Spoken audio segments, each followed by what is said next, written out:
তো যাই হোক, একটা বেদবি নেবেন না বাবা, আপনাদের একটু কষ্ট দিব। যদি নিজের মেয়ে মনে করে তবে কষ্টটা একটু মেনে নেবেন। তো আমার বাবা যারা আছে চেয়ারে বসে আছে তারা যদি একটু এগিয়ে এসে বসেন, আমার ভাইরা যারা আছে সবাই যদি একটু এগিয়ে আসেন, দেখতে ভালো লাগে।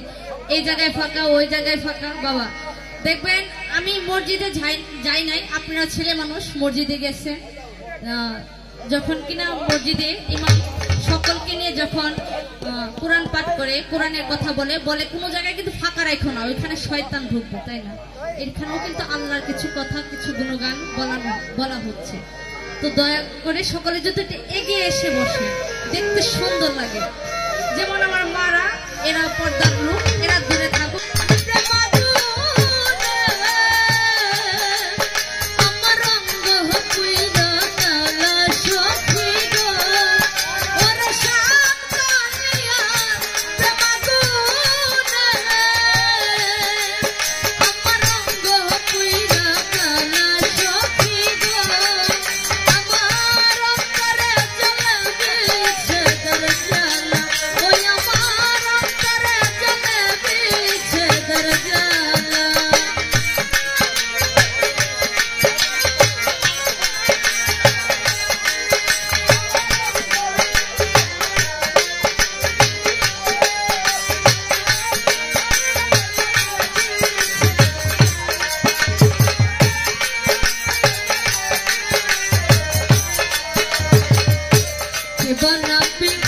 Riti